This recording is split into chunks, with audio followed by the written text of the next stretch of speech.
Hello, everyone. Good evening. Thank you so much for being here on day one of Davos at Axios House. I'm Ina Fried, Chief Technology Correspondent at Axios. In my spare time, I also author our daily AI newsletter, AI Plus. If you don't get it, you can go to axios.com/newsletters. I'll be in your inbox every day. You can hear this week what this little chip on my thumb is about.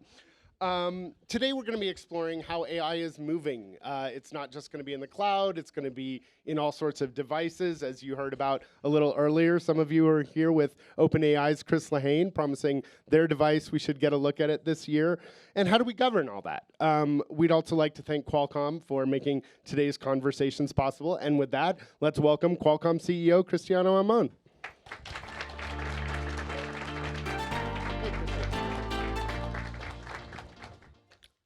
So as we heard a little earlier from Chris Lahane, OpenAI is going to be releasing a device, or at least showing it this year. I think we're going to see a lot of AI devices, both in devices we're familiar with, like the phone and the PC, as well as in new things, some of them small, some of them big. You've been obviously a huge, strong advocate of this coming for a while. What's realistic in 2026 versus what's still aspirational? What are we going to see this year? Okay, so first of all, happy to have this conversation, and it's so good of all of you to showing up. So thank you. Look, I think what's realistic in 2026, and you started to see that happening, and we see that at already the beginning of the year. We saw that at CES. You're going to see a lot of personal AI devices, and I want to go back to the genesis of all of this. One of the interesting things that is happening, of course, we have been always big believers on the edge, but what's happening as AI mature, as those agents, they get specialized and they kind of understand what we say, what we write, what we see, it creates a new opportunity for you to build different devices that people are going to wear, they're going to carry them, they're going to interact with it. You're going to see a lot of different form factors. With, I think, you know, the ones that are from OpenAI, that are going to Google, you know, from Meta, and is it better? And you're going to see a lot of new devices, but it's all about connecting you with the agent. And I think that's going to start it to get scale. Just to put in perspective, glasses, it's already in excess of 10 million units category. I think you're going to very quickly see when you add all of those devices, they can get to about 100 million devices. And I don't think it's too, I don't think, maybe between 26 and 27, you're going to see kind of this run rate. And if you think about phones is about 1.2 billion phones get sold every year. If all of us will want to have the wearable with access to an agent, that's kind of the order of magnitude. And that's just in consumer. There's a whole other thing happening with devices on the edge, on the enterprise and industrial. Sorry, I think we'll get a mic back in a second, but for now we can share. What types of features are we going to see? I mean, what is going to make you say, yeah, AI on the edge is real? What is my phone going to be able to do? What is my computer? Because right now, people are doing a lot of AI on those PCs, but they're mostly talking to something on the cloud. And obviously, doing it on the device has battery life benefits, it has latency benefits, it has privacy benefits. But so far, we haven't seen a lot of actual things move. What types of things do you think we'll see this year? Look, that's a great question. You know, I'm going to answer this question, by basically saying, what are the criteria? What's going to drive the compute to go to the edge? First of all, everything that you need an immediate response is going to go to the edge. Otherwise, it's not useful. It's not useful. If you're now all of a sudden connected to an agent and you ask the agent something to do something for you, I'll give an example. You see a QR code and you say, pay this, pay this bill. You wanted to just do that, and you expected that there's going to be an action. If you want to say, who's this person? Translate this for me. Everything that you need an instant response is going to go to the compute that is going to give you the lower latency. And then you're going to have the issue about, do you consent your data to go? If you want things to be, especially your context, stay off the device, you're going to need the compute to be done at the edge. What you're going to start to see today is, first of all, a lot of the companies, they're doing things on the cloud. Everything that is like, for example, voice to text is all moving to the edge. And then anything that is simple, or you can do that repeatedly and you expect a response. Like a simple thing you're going to see in PCs, document summarization. This is you get a document, there's like several pages, and you say, summarize this. There's no reason you cannot do this using the compute on the device. But there are countless examples. I will say, from a very high level, the history of compute, and it never failed. The software will find its most efficient compute. And as you start to have very powerful engines that is going to be available on phones, on PCs, and that those things start to get scale, that compute's going to get utilized. I never seen a situation where people said, we're not going to use it. The second part is going to be as AI becomes more specialized, mix of experts is an example, chain of thought reasoning, you have like some quick response versus a more complex reasoning. Those things are going to go into hybrid. And I think we're going to see that happening even in 2026. And let's talk about the PC for a sec, because obviously it's an area of growth for you guys. I think, it was something you were taking an aim at for years. You finally hit the target. You are a significant player.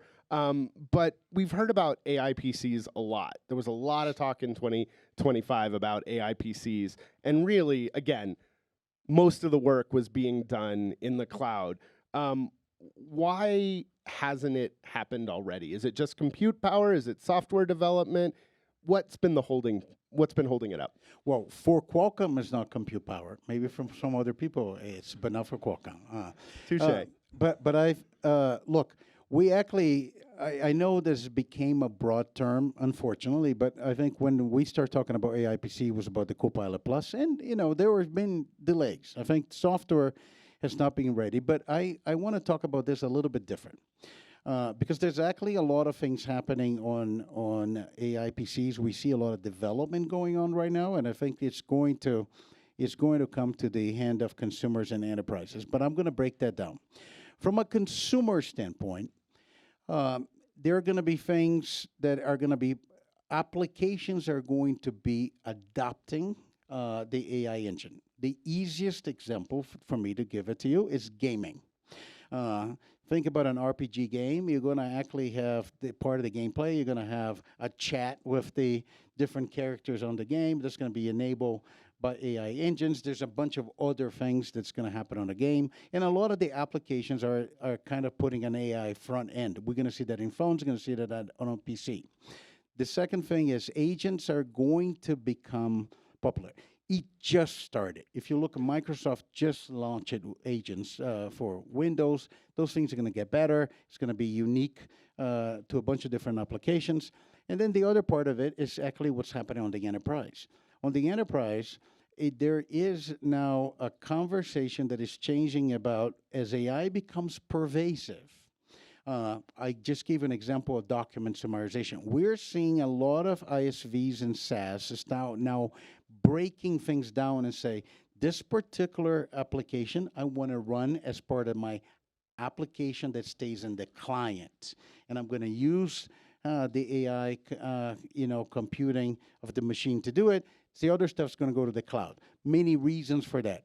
From economics, you run those big models, you're paying for that compute, and things that you do repetitive, you can do it on the device.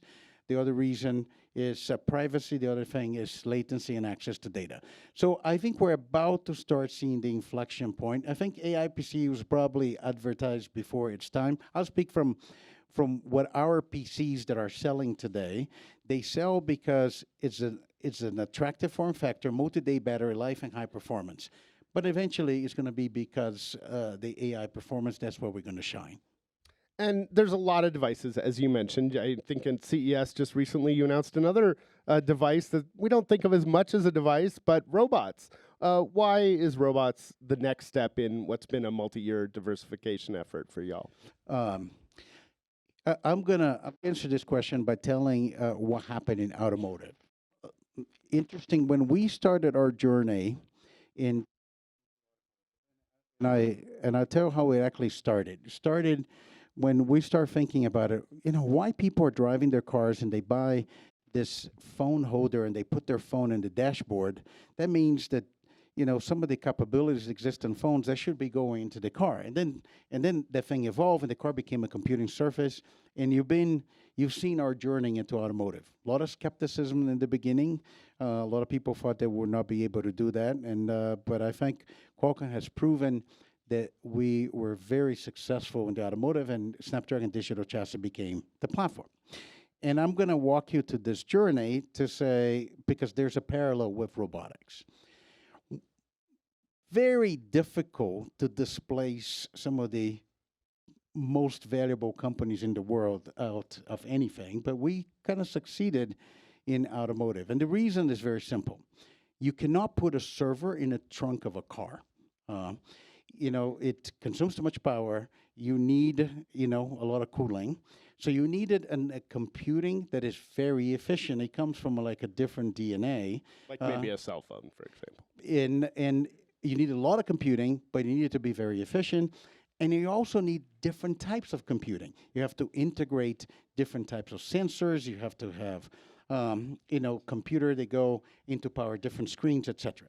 So now you take this problem to a robot. If you want your robot to go from 2-hour battery life to 6 or 8, it's one thing. If you want to say, I got a robot that costs $20,000, how do I make that robot $5,000? How do I integrate all the cameras, all the sensor, all the connectivity? So I think the same exact playbook that made us successful in automotive, I think that's even more true when you think about robotics. The other part of the answer is physical AI is massive. And I think there's this incredible opportunity for robots doing different tasks. And the training issue is very well defined because you just need to train the robot on a particular task. It's going to be like watching that movie, Matrix. You're going to say, okay, I'm going to teach the robot to play Kung Fu. Tomorrow I'm going to teach him to restock the shelf of a supermarket. Then I'm going to teach the robot to do welding. And then it's going to take over. That's usually how those movies end. But I think that's a finite problem, and I think there's real commercial value. So I want to go back to these other devices. You mentioned glasses already are, inching towards mainstream, pretty big. Meta's certainly had success with Ray-Ban. I know Google's doing it this year. What types of devices are you going to be in this year that you weren't in before? It's interesting. People experiment into a lot of different form factors. So we have, I'm going to try to say this without sounding pretentious, but I think this is why it's right into the Qualcomm, I think, strength. We have pretty much the majority of the designs, I think, the people are doing, and people are experimenting with different form factors. Of course, glasses, and I'm a big believer glasses is going to be the one that probably have the largest scale. But we're seeing now earbuds. We developed this technology, which is very unique. I think nobody has this technology. It's called micropower Wi-Fi. It's basically Wi-Fi at the Bluetooth power profile. What it means is you can get an IP address to an earbud, and you can hand off from your phone into the Wi-Fi network. So people are experienced with earbuds with cameras, just to design it to see what in front of you, so we give you context. We're seeing jewelry, we're seeing pendants, we're seeing things that go in your desk. We see different things that you carry with you in your suitcase. We're seeing some designs that I find it very interesting, which is it can become a pendant, it can become your watch when you put on your wrist. You can put it at the back of your phone, and we'll see what happens. Are you going to be in that device that OpenAI was talking about that they're going to show later this year? I will say we've been working with them, so we're excited about what we're doing with them, but they will talk about their device. Fair enough. Well, I've been asking a lot of people today, one of the topics is AI generally, but, this bubble question. And when there's talk of an AI bubble, it doesn't really mean AI is not big. What it means is the timing of investment relatively correct? Is the amount of money we're spending, are we going to get a return on it? Do you think there's a bubble anywhere in the AI ecosystem, and if so, where? Look, it's very difficult to answer this question, and I provide the same answer I've been given, I think, on this topic, which means um, the internet today is way bigger than people thought it would be in 2000. It's way bigger. Did it happen all in 2000? No, it didn't. It took time, and I feel that the AI is probably bigger than people think it is. It's in the long run, it's probably underhyped. Will it all happen right now? I don't know. I don't know, but I think I go back to your question. You started this conversation saying AI PC, was it already? You had pieces that need to come together, and maybe we're starting to approach the inflection point, but those things take a little bit of time. What I actually like about this conversation about AI bubble and whether people are making a lot of investment is it's actually creating an opportunity for competition to appear. And that's one of the reasons I think we enter the data center space. I think we believe that you're going to need further disaggregation. When you look at the curves that you see for AI projection right now, I think there's a lot of those in the internet right now. You see, this is the projection of the data center build out. This is the energy projection, and they are not. They're not meeting. Yeah. So that's good. That means that people are going to looking for more power efficient solutions. They're going to look for further disaggregation of the data center, and I think that creates opportunity for new entrants like Qualcomm. We're excited about that.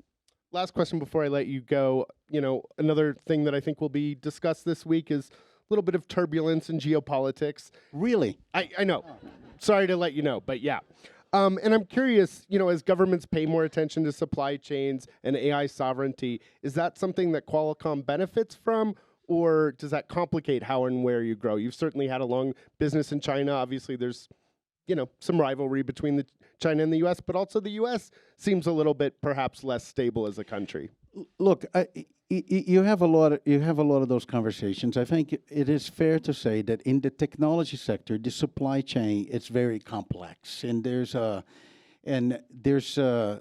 lot of integration of that supply chain at different stages.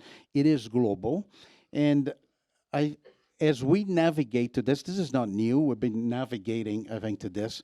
One of the things that you have to do, especially as a semiconductor company, you have to have flexibility. We do benefit by having scale. We ship about 40 billion components every year. That's not a small number. And I think allow us to serve different industries with supply chain that come from different places. I think that will continue to be the reality. And as far as technology standpoint, I think as long as you have, and that's kind of what we do, if you have an innovation roadmap and you have technology that is new, unique, you're going to have a lot of business everywhere. And I think, it's interesting as Qualcomm diversifies and they go into different industry, you go to automotive, go to robotics, as you expect, we have a lot of partners in China because, those industries also evolving over there, and I think that will continue to be the case. Well, I would love to keep chatting, but I hope we get to do this again next year, and you'll be wearing. Where will that OpenAI device be? Will it be on your lapel or in your ear? Anyway, please give a hand, Cristiano Amon. Thank you. Thank you so much. Thank you. And I'd like to hand off to my colleague David Lawler next.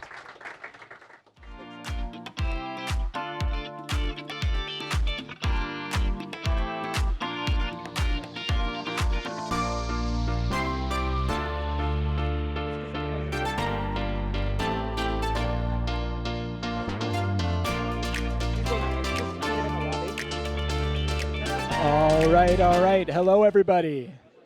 All right, let's settle down here. We've got a lot more programming for you. My name is Dave Lawler. I'm the National Security Editor at Axios. Thanks so much for being with us here at Axios House. Our next guest is Gecko Robotics co-founder and CEO, Jake Lucerarian.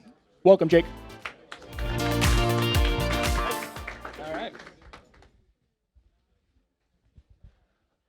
Jake, for those who might not be familiar with your robots, I'm going to start by saying what I think you do, and you can correct me if I get anything wrong. So Gecko makes these very cool robots. They crawl up walls, through pipes, anywhere you might want a robot to go. and they climb over power plants, ships, our aging infrastructure as a country. They grab data that feeds into software, which tells us when that ship or that power plant will need maintenance, whether it needs immediate maintenance, the problems that might be coming down the pike. Did I do a decent job? Yeah, that's really great. It's all about collecting the information that powers these AI models. All right, so you mentioned AI. Obviously, you started this company in your dorm room some 12 years ago, before AI had sort of exploded into public consciousness, at least. What does AI unlock for you? What is the AI piece of the puzzle for Gecko? Yeah, well, a little bit about Gecko. We focus on energy, manufacturing, defense applications in particular, but basically it's all about understanding and diagnosing the health of the world's most critical pieces of infrastructure. Now, all that information and data set is used to then derive insights around how do you actually make a customer's end product, whether it's a barrel per day or it's getting ships out of dry dock faster or manufacturing steel at a lower price point and higher production. It's all about using information and data that never existed before to be able to drive different sorts of decisions using software, especially software enabled by artificial intelligence models, to do so. Now, this data never existed before. And I think this is like the dirty little secret about AI. And whenever I have conversations in the Congress Center, it's all about, my goodness, like the AI investments just aren't yielding. And I think it's like, well, yeah, that's, the data that's trained on most of the models that we see is trained on the internet. Well, that data doesn't exist in this built world. And so we've got to go out and grab it. You've been pretty outspoken on that topic. We're going to come back to it. But first, I want to ask you, so we just had Chris Lehane from OpenAI. They make an amazing product. I use it all the time. But every once in a while, I type into ChatGPT, and it tells me that Donald Trump is not president of the United States. It does make basic errors from time to time. Your AI, if you are using it to tell us... say he's like president of the world or something? Well, yeah, maybe it's seeing the future. But I think for you, it's your systems have to be basically zero fail, right? If your robot crawls around a ship, says, yeah, this thing looks pretty seaworthy, and then it sinks a week later, that's a big problem for you. How do you, you say you're a software company. How do you create software that doesn't have those little blips that can cause pretty big problems? Yeah, I mean the things that we're out there collecting are things that, like, if they go wrong, people die. You have industries come to a halt. And I think like what's been fascinating in digging in is, like, as a roboticist, most of the robots that you see, whether they're the humanoids, whether they're like flying around, like you typically, or manufacturing facilities, you typically don't see robots out there in these like dirty environments collecting this information and data set. At such high fidelity. I mean, we're collecting millions of times more information than anyone ever knew about a bridge or a refinery asset or a power plant or something on how healthy a ship is. And the fact of the matter is, when you think about, okay, like that makes sense, that's great, it's doing that. But the reality is, all that information data was collected by humans before us. And all that, all the information that's feeding into models, right, that these companies are using to try and drive efficiency of refining petroleum or refining petrochemicals, or making steel faster, or doing things on the military side. They're driven by information data that's like quite short in terms of like its shortcomings, and that creates hallucinations. And I think robotics, and in particular the things that we do, is collecting so much redundant information and data set, training that, and using machine learning to process signal from noise, and then you can drive and use models. And so the key is, like, where does all the information go that robots are collecting, and then how do you what kind of applications and agentic tools can you build on top of that? And so we focus 100% on collect as much data and as high fidelity as possible, do that as often as you can, and do it on literally all the most important things that power the economy. That's like the big focus of robotics, and build them in the environment. You just don't see that happening with these, with most companies in the robotics sector, other than like the self-driving on the roads. And so that's where the innovation comes from, is access to the problem.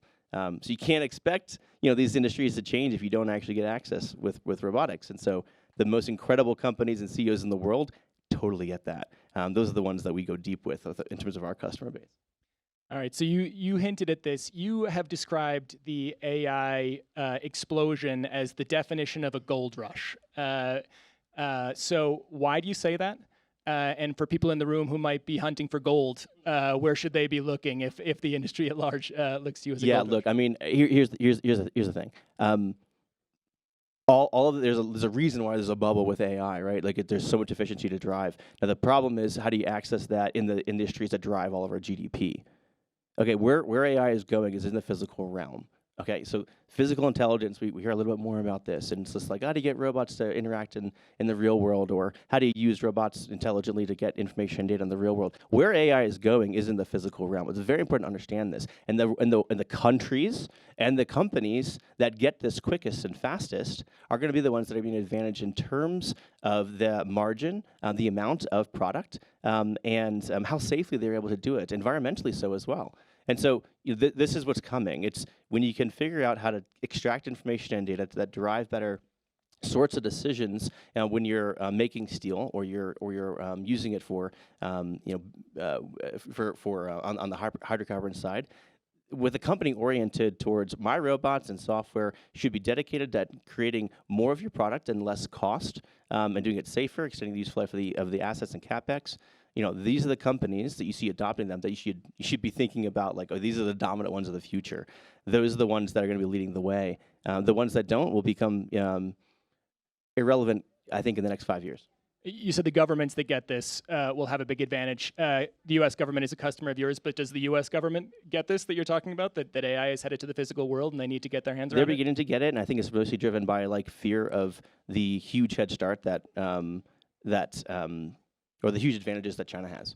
And so when you think about, again, like from a country's from a GDP perspective, if you're able to refine petroleum or refine hydrocarbons, cheaper with less labor, and we find more of it at less cost, this is a huge advantage as it relates to your country's GDP and its growth, the long-term potential of that growth as well as the dependencies on the human workforce that's augmented now, and so there's less dependencies on that and scaling up workforce to be able to take on these jobs. So it means that you're going to be advantaged in terms of typically you see like the sorts of like multiples on these these companies look like they should. Well, you're seeing now like a lot of these investments are trying to drive towards energy companies trading at more and more. They're going to be trading more and more like tech companies, I think.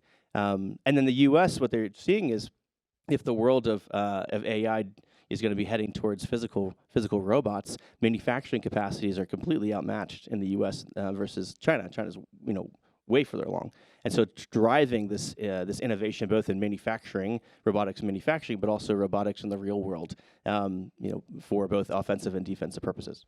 And since you're mentioning how fast this whole field is evolving, you've been in robotics now for more than a decade. Have there been any along that journey for you? Have there been sort of holy shit moments along the way with where robotics is developing as an industry, or what you're able to do now that you weren't able to do 2 years before, 3 years before?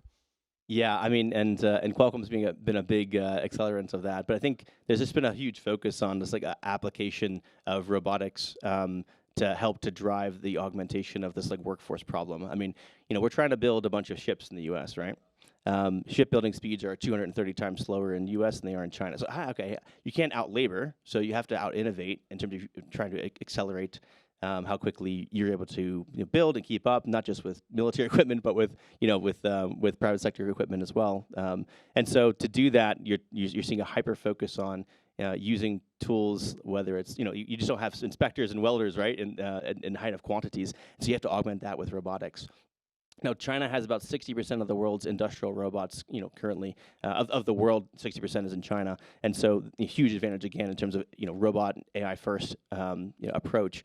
So the U.S. is trying to usurp that with the new technology to speed up evaluations of parts, welding of parts using these like systems. That goes very much at the center of right now for building on the defense side. But that's where things are gonna, you're going to see a lot more run towards that in terms of manufacturing speed to augment the workforce, and you're also going to see that too with companies that are trying to make whether it's barrels or it's kilowatts or whatever, or steel or whatever it is, to augment workforce as well using robotics, again to drive down the cost of making stuff, thus improving your stock price. So that's where things are going, and the ones that move the quickest there are going to be the most advantage, and you're seeing a lot of it actually from the east in China. So those are industrial robots for the most part. Are based on what you know about the industry, would you expect all of us to be interacting more with robots in our personal lives? Are we going to have humanoid robots folding our laundry 5 years, 10 years from now? Where do you see? Well, let's just talk about humanoids in particular. Where do you see that going? Um, Yeah, I think my take on humanoids and robots as a whole is robots have a more the real problem with robots is employing robots actually. So that's going to be like that's actually the problem that I'm focused on. How do you actually employ robots to justify the ROI? So I'm not going to pay. Maybe you will pay $40,000 for Optimus to have a teleoperated robot folding your laundry. You're walking around while you're maybe in the shower or something like that. Again, teleoperated. There's going to be a lot of teleoperations. It's not all going to be autonomous. It won't be autonomous.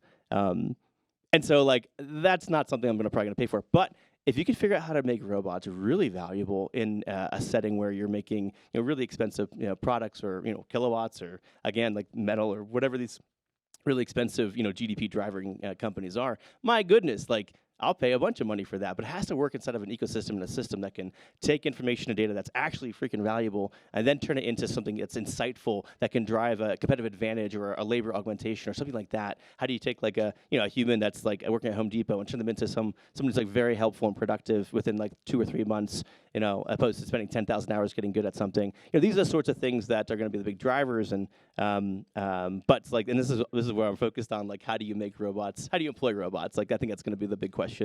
Just like how do you employ AI models is kind of a question right now from a lot of CEOs I talk to. All right. So the question of how you employ robots. Your robots, are nice robots. They are they're performing very helpful functions. They're making sure things that shouldn't explode don't explode, etc. There are people who are working at the intersection of AI and robotics who are not just making, who maybe have different intentions for robots. I cover national security, so you maybe could have envisioned that I might go here. But how concerned are you? How concerned should people be about when are the killer robots coming? I guess is my question. Yeah, Terminators. Yeah, this is great. I love these are the kind of questions, and I think it's important to note too, like I believe that I'm going to be the biggest purchaser of humanoid robots. I just want to make sure that's like clear. I believe in the technology, but I believe in. And why humanoid in particular? Why do we have to recreate us to make them efficient? I think it's because of the shortages that you're seeing around the world as it relates to employment, as it's labor, whether it's like decreasing populations or it's increasing amount of supply or demand, whether it's energy demand or it's metal demand or and you're seeing geopolitically you want to onshore more and more things. Well, you don't always have the population or the desire of that population to actually get into those jobs, and so you have to figure out like, well, okay, well, I can't be dependent on whether it's the U.S. anymore or China anymore, or Russia anymore, whatever it is. You have to be self-dependent. And so you have to onshore. Well, there's a bunch of labor problems to solve for in that case, and then you want to also do it like most efficiently and effectively and most competitively. And so how do you do that without having to carry as much overhead? These are the kinds of things going to drive the adoption and where the ROI is going to come from. But again, it's got to all feed into a central source of truth that you can actually take actions on. But from a Terminator standpoint, fun topic. I love Terminator conversations. I think this is the approach that I'm trying to take first and foremost is that is a the robots should be fully dedicated towards going in and making jobs safer, reducing hazardous work hours. We have in our milestones to reduce hazardous work hours by about 20% with some of our oil and gas contracts. It's to prevent catastrophic failures from just going off and happening. We've been able to save some of the biggest refineries in the U.S. from having some of the largest explosions and killing people. I started the company because someone died trying to gather data at heights, about preventing catastrophes. It's about extending the useful life. These are the kind of things that robots should be focused on. Terminators will begin to occur, once there's like a rise of conflict. So what I mean by that is you don't get these like jumps in innovation unless there's like a large motivation to like create tools to give you advantages. And so the closer World War III or the closer hot conflict becomes, whether it's in Taiwan or these are the things that are going to drive Terminators. And then you have to ask the question, okay, if I enter into like this Terminator world, is there any coming back from this? Like, who's got the advantage? Who can manufacture the Terminators? Again, these are the kinds of questions that governments are talking about right now. And it's very, it's very timely because of the rising tensions around the world. But this is again where it's like you got to solve for manufacturing, you got to solve for access to the problems, you got to solve for your supply chains, the actuators, the connectors, all these kinds of things, the manufacturing at scale. And again, this is you got to look. If you're a U.S. or you're Germany or whoever you are, am I ready to be able to play this game? And a lot of countries right now, the U.S. being one of them, by the way, is saying we're not ready and we have to figure this out damn fast. And so this is why the year of the robot, or like the couple of years, the next couple of years are going to be dominated. I mean, I talk about how energy companies are they're hiring AI officers now. They're going to hire robotics officers in the next year or two. It's just because this is where it's all going, guys. It's the manifestation of AI is in the physical realm. Since I don't want to end on Terminators, I'll bring it back to a softer topic perhaps. So we're here in Davos, but your company is based in Pittsburgh. You're a tech unicorn. You're based in Pittsburgh. You're not out in the valley. Give me a quick rundown, pros, cons. Are you always going to be in Pittsburgh? How do you feel about being a big tech CEO here at Davos, but representing the Steel City? Oh man, I love this question. Thank you for it.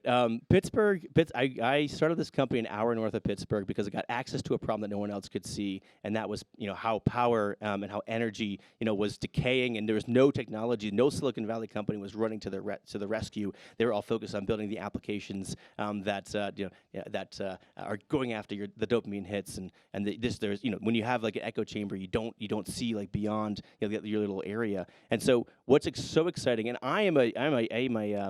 my talk is the build up towards a more important talk, which is coming up next with Dina. Dina is here. She's a huge advocate for Pittsburgh. They had a huge conference in Pittsburgh where all these energy executives and technology executives came.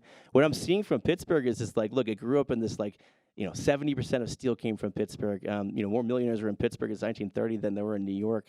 You're seeing these companies that. Companies were the backbone of infrastructure.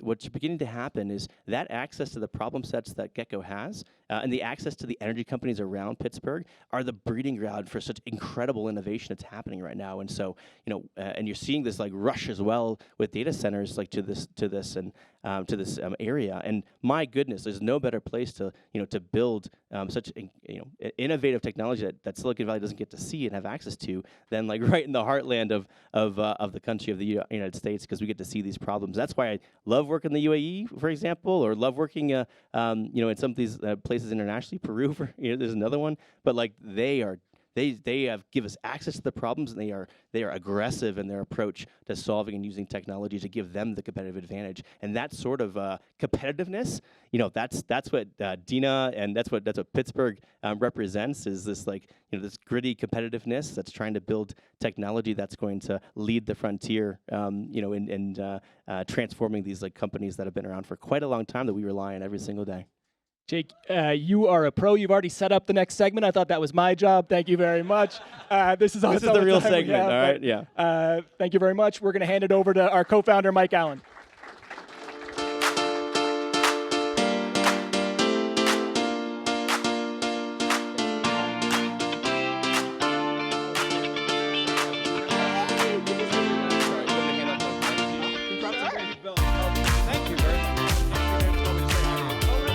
Thank you very much, Dave and Jake. Congrats on what you've built, one of America's hottest entrepreneurs. So grateful to have you there. Thank all of you for being here. We're very excited to have you at Axios House.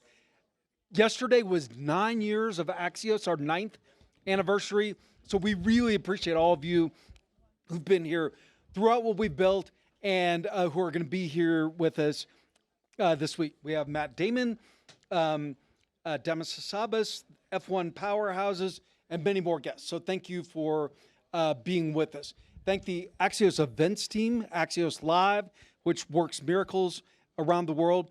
Alex Taylor, the CEO of Cox Enterprises, is here. We're very grateful to Cox Enterprises and Alex Taylor for believing in Axios, helping people make smarter, faster about what matters. So we appreciate them. Our next guest, Dina Powell-McCormick. Dina Powell-McCormick requires no introduction. And so in Axios smart brevity fashion, I won't. But this is day 8 of Dina's new role as vice chairman and president of Meta. We're very honored to have Dina for her first interview as vice chairman and president of Meta. So, Madam President, welcome to Axios. Congratulations and thank you. Thank you so much. We're honored to be here. You're one of the few people in the world who can pick up the phone. You can call any sovereign, any CEO, any sector. You operate at a whole different level. Tell my daughters that. They're watching this on live stream. Thank you so much, Mike. I'm so honored to be here. This is my first interview in this new role. And I'm so proud of Jack. He is the pride and joy of Pittsburgh. Go Pittsburgh. And you know, what's interesting about what he just talked about is how we are seeing this really important concept around artificial intelligence, which is that it's a group sport. And what I mean by that is you can't accomplish it without the energy that's required, without all of the hyperscalers coming together, without governments. And that's what happened in the Pittsburgh Summit. We had the CEOs of many of those institutions gather together and see how they can work together to actually advance these goals. Yeah, and what's fascinating about this, and you really see this reflected in Axios coverage, Axios Local now in 34 cities around the country, that in this new age, like all power doesn't rest in, no offense, Menlo Park or in Washington or New York. It's in the Pittsburghs of America. Because that's where, obviously, the fundamental compute is being built across the country. You know, at our summit, it was really wild to see Larry Fink and Mike Berg, who represents the construction workers, the welders, the electricians, come together and actually agree that this new phase of compute is going to require 500,000 electricians in the country. Just think about these new jobs that are being created in cities, frankly, Mike, that had been losing jobs for so long, and also new sources of energy. Joel Kaplan is here with Meta, my friend, and he actually announced one of the largest nuclear investments that Meta has ever made. And so you really are seeing this combination of energy, new sources of workforce, which is really important. And of course, that's important because there's a little bit of worry out there. What is AI going to do to jobs across the country? Interestingly enough, I think that there is going to be a new generation of jobs created as well. If I'm a Pittsburgh or a Des Moines or pick your city across the country, how should I be thinking about AI and the opportunity? It's interesting because here we are in Davos, and we're talking about sovereigns and sovereign investments and countries really competing with each other. You know, there's all this talk about the race between China and the U.S. and AI and the Middle East investments. But what I think people haven't caught on to quite yet is what I would call the intra-state fighting. And so after that summit, we got a call from our friend Governor Sarah Huckabee Sanders. Why not Arkansas? You know, Texas is competing. All these cities are. And I can say that it's actually, I think, helping cities highlight the assets that they have. There's obviously some fundamentals you have to have. You have to have water. You have to have a lot of land. You have to honestly have deregulatory policies. But you also have to have amazing institutions. In Pittsburgh, we have Carnegie Mellon. We have a history of having extraordinary engineers. And so I do think there's a little bit of every state's chamber of commerce kind of starting to make the case for why they should be selected for these massive investments in data centers and other investments. Dina, one of our topics today is impact investing, and you have both expertise and experience in this. How business can work with philanthropies and invest in a smart, wise way. Alex Taylor, who's here, is very passionate about conservation, and how can companies use their resources of different types to help conservation, other philanthropies? How can they be as smart about that as they are about their own balance sheets? Well, I think it's taking kind of the assets back to that you have, and really thinking about your convening power and all of the things that you uniquely have to make impact. When I worked at Goldman, we obviously were very focused on economic development through 10,000 women, 10,000 small businesses, because that was kind of inherent in the strategy that we had and what we knew. I think today, small business is still something that really matters across the industrial sector. First of all, they power the jobs in the United States. More and more use of AI, I think, is making them stronger, better, more focused, frankly, on things that there were gaps in, like cybersecurity and other things. And I also do think how we think about these investments, massive investments across communities, and being very careful to not upend those communities, but to respect and listen to local residents. Mark Zuckerberg last week, when he announced my role, also announced something called Meta Compute, which is a group within the company that's really going to be thinking about the capital that it's going to require, many hundreds of billions of dollars for the ambition that he has, and the communities in which we're working, to really be thoughtful about those investments city by city, respecting the local governments, and really working hand in hand. And my dream will be to maybe be able to say one day that small businesses are the builders of data centers across the country. And you also worked with 10,000 women at Goldman Sachs. What does that success of that program tell you about the shape of business in America and the world today? Women are the secret sauce. How about that? No, actually, I do think the growth, particularly in female entrepreneurship. I was just on a panel with His Excellency Khaled Al Faleh, the investment minister in Saudi Arabia. And when you think about the change that's happened in the last decade in the kingdom, and obviously not always a straight line when you're doing massive reform of that scale, but what has been fascinating, that in every one of the pillars of Vision 2030, women really are a huge part of the growing workforce, of the growing education base, but most importantly, there are more and more female entrepreneurs creating startups in Saudi Arabia. Think of the power of that message.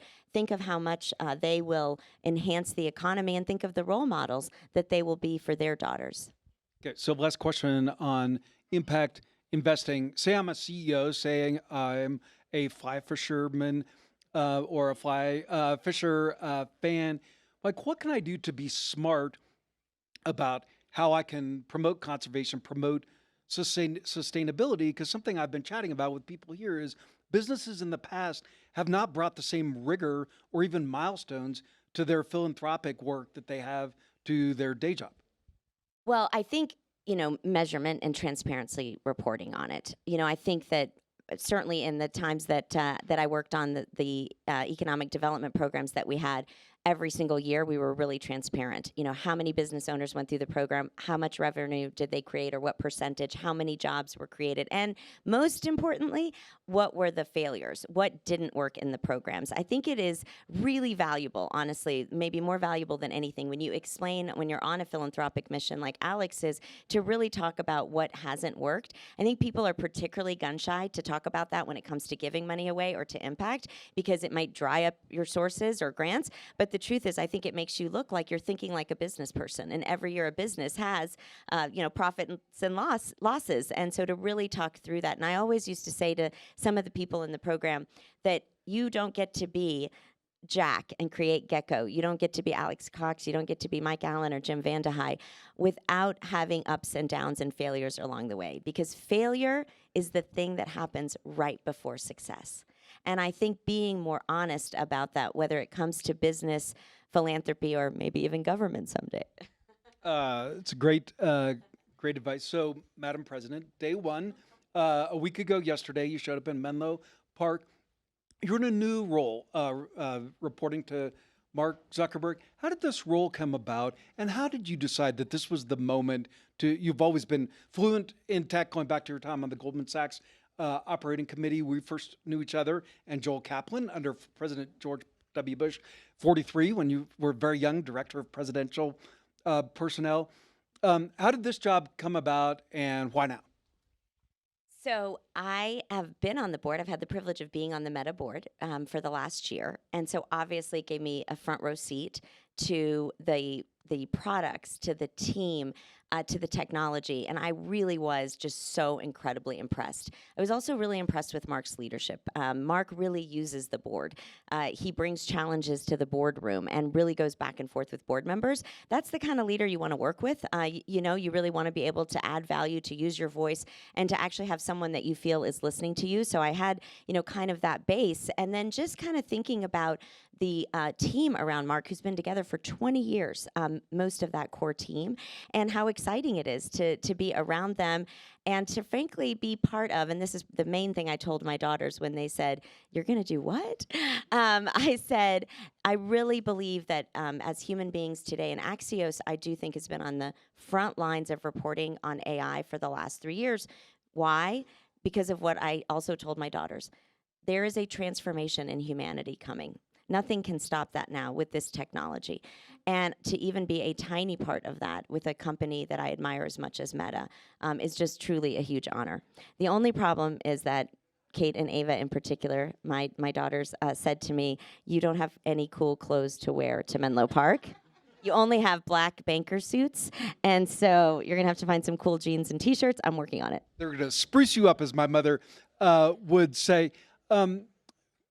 You mentioned the changing face of humanity, and that's kind of a fresh way to say it. Like we run out of ways to say this is bigger than fire. It's bigger than the printing press. When you talk about the face of humanity changing, how did you come to that formulation, and what should we be thinking about in the year ahead and for your kids, our kids? Well, I mean, I think it's sort of what we have come now to accept, that something big is happening, that it's going to change the way we work, it's going to change the way we live, it's going to even have massive implications on national security and warfare, as we're even watching in Ukraine, for example. But I do think it's going to have to be human beings who are careful with this technology and human beings who are responsible in guiding it so that the face actually turns to a better, more productive and peaceful life for as many people on this planet as possible. And I think that's going to have to require a lot of care. And I also recognize that's why people are very, very concerned, and that we're probably going to hear a lot more concern until we start to, have a balance of what this means. So I think putting humanity in every sentence when we talk about artificial intelligence is going to be increasingly important for every leader that has a role to play in this space. You're one of the few people in corporate and public life where no last name is required, let alone two. First name, you're universally known. That gives you incredible power platform. How do you plan to use that across the tech industry beyond your role at Meta? How do you hope to use that role as a force multiplier in the industry? Well, first of all, day 8, what I can tell you is it is really an honor, and I'm really proud to be part of this Meta team. And Joel and I and many of the leaders have been kind of joined at the hip already. And obviously, we talked to our partners across the board. Ruth Porat is hosting an amazing Breakfast Wednesday here to really talk about certain elements, things that I was just describing about how important it is for all of us to be responsible, for all of us in the industry to work together. Of course, we're going to compete. But when it comes to the core values that we're espousing and the core values that are really important for these technologies to be safe, to be productive, to hopefully, again, work for towards a more prosperous and peaceful world, as corny as that sounds, it's really possible. I mean, that's how crazy and large these technologies are, that artificial intelligence is. So I already know that my friends in other companies are really eager to partner together with us. To partner with you on? I mean, I think, obviously, Joel, I don't want to get in trouble with Joel, but, things like how we should be working together as an industry when it comes to smart regulations, when it comes to, use of energy. You've heard a lot about that, and that's why I was so proud this week that we announced, I think we're going to be a company that uses nuclear energy in a massively dramatic and we hope responsible way. But I think, wouldn't it be great if industry-wide, where we didn't need to compete, we actually kind of came together and found ways to have some common values. At Axios newsletters, Axios live events, we always end with one fun thing. So as part of your daughter's efforts to spruce you up, what are your favorite Meta classes? Well, thank you for asking, Mike. These are Ray-Ban Meta glasses, and they are so cool, and I love them. And I have to tell you, they are unbelievable. You can run in them, walk in them. There's so much usage, but now there are so many styles. So these are approved by my daughters because they knew I was going to be on stage. And I secretly have already bought a pair for Jim and Mike, which are the Oakley glasses. When you're fly fishing, when he's running, you're going to look like a stud. And you're going to, and this is important, you're going to actually, instead of be on your screen, more and more, these wearables are going to make you part of the world. Alex finds it impossible to believe that I could have even better vision at the river. So Jim wants to know if those are available in readers. I'm like really don't want to be fired on day 8, so I will bring that back. Ashley Zandy will look that up for you. Oh wait, Joel says yes. Yes, they are. Yay! Okay, they are available in readers. Thank you to Alex Taylor and all of Axios who has made these events possible. Thank Joel, the Meta team, and Madam President, only one name required, Dina Powell. Thank you for joining. Thank you, Mike. Appreciate it so much. Thanks for a great conversation.